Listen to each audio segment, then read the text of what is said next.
McLaren, the team that just stormed through the 2025 season, might be headed for a total collapse in 2026, and the FIA just confirmed it. A new report reveals a hidden flaw in McLaren's entire car concept, and with the new rules coming, their biggest advantage could now be a fatal weakness. And the worst part? Rival teams knew about this months ago. While McLaren celebrated, others were already building around their blind spot. If you want the inside story, the paddock doesn't want you to hear, hit that subscribe button right now. Because what's coming next could destroy McLaren's 2026 before it even starts. When the FIA published its latest deep dive into the technical structure of the 2026 regulations, the headlines focused on active aerodynamics and hybrid engine output. But buried in the full documentation, and noticed only by a few sharp engineering analysts, was a detail that could directly undermine McLaren's current development path and potentially dismantle everything they've built over the past 2 seasons. For a team that just returned to the top, this isn't a red flag. It's a full-blown alarm bell. McLaren's recent dominance has been rooted in aerodynamic innovation. Their 2025 car was hailed for its ultra-efficient downforce delivery, especially in high-speed corners where stability and tire load were perfectly balanced. But the FIA's finalized 2026 documents now confirm something dramatic. The active aero zones and movable elements are not optimized for the kind of high-rake, aggressive floor philosophy McLaren has been using. In fact, the new DRS-neutral configurations could punish that design approach by default.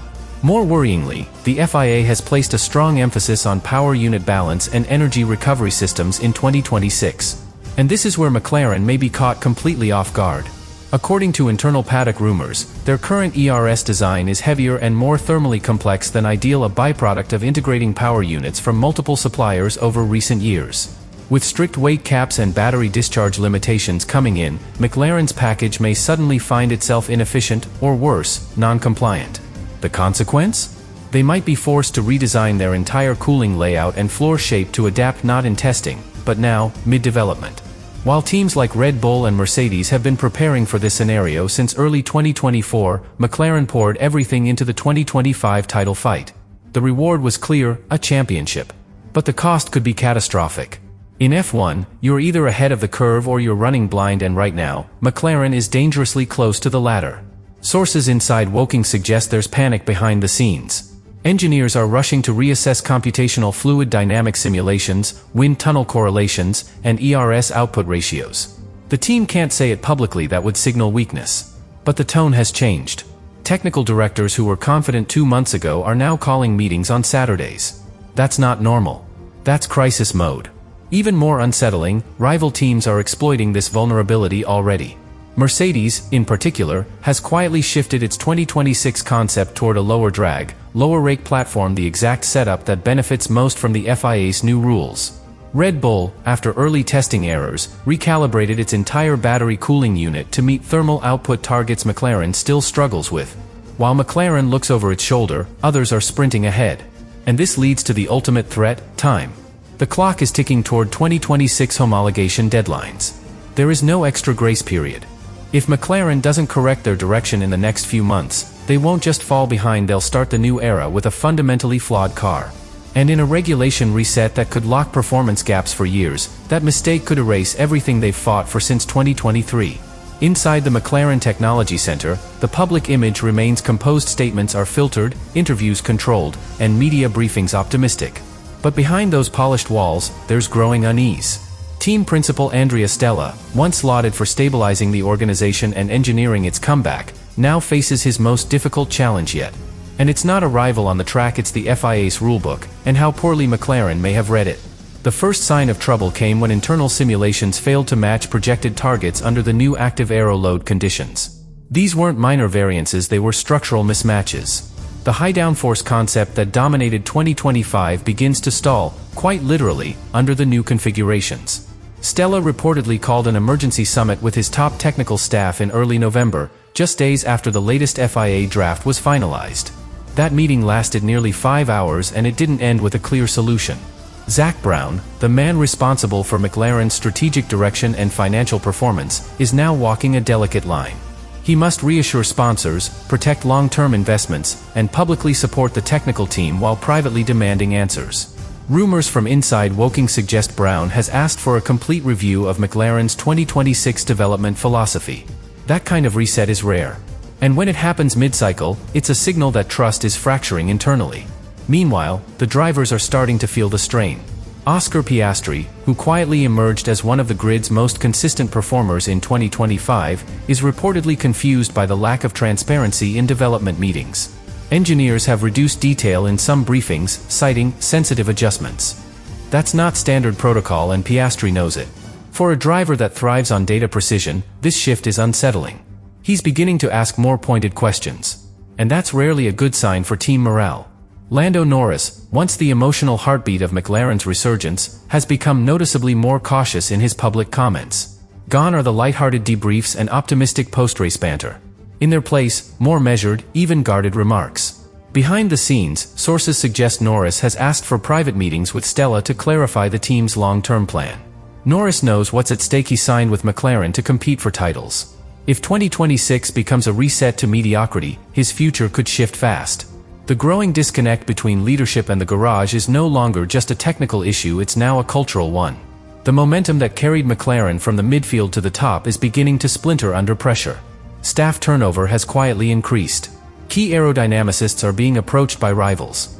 And while the team remains united publicly, there's a sense that the foundation is weakening.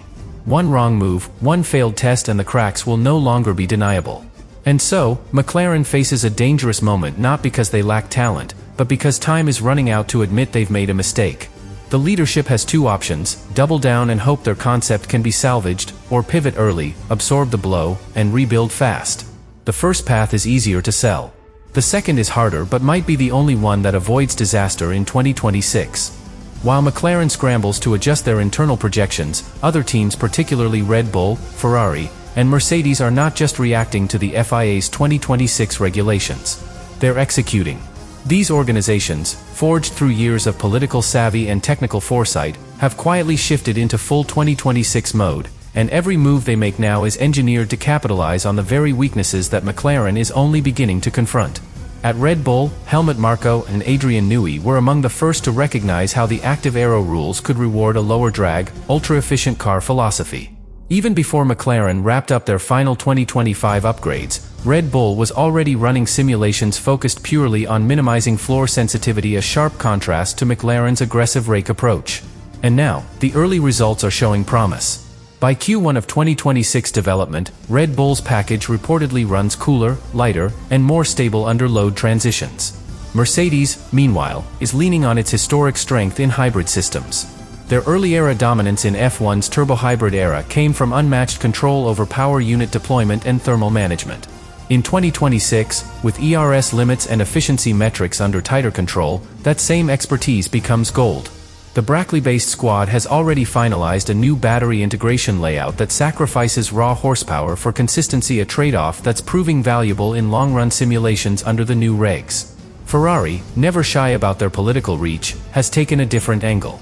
Their technical briefing to the FIA last quarter directly influenced the final draft of cooling structure allowances, and some insiders believe those provisions favor Ferrari's engine layout more than any other. While that's impossible to confirm externally, it's telling that Ferrari's 2026 mule car has been clocked with one of the lowest energy recovery drop-offs in high-heat simulations. Quietly, they are building a contender. These rivals aren't just building faster cars. They're building leverage. Every development breakthrough that works is one less variable to worry about in early 2026 testing. And in a season that resets the technical playbook, those advantages compound exponentially. Once performance gaps emerge under a new regulation cycle, they tend to stick. It's how Mercedes dominated from 2014. It's how Red Bull has ruled since 2022. The same pattern could be forming again, and McLaren risks being on the wrong side of it. Worse still, McLaren's rivals know exactly where to attack. Engineers poached from Woking are already feeding information into competing simulation models. Data trends from McLaren's 2025 car are being reverse-engineered to identify weaknesses in drag coefficient shifts under dynamic aero loads. These aren't vague guesses. They're precision strikes. The kind of technical warfare that only happens when a team is seen as vulnerable and the paddock smells blood. And this leads to a brutal truth: if McLaren starts the 2026 season behind, they may not catch up. Budget caps will limit how quickly they can develop out of a flawed concept.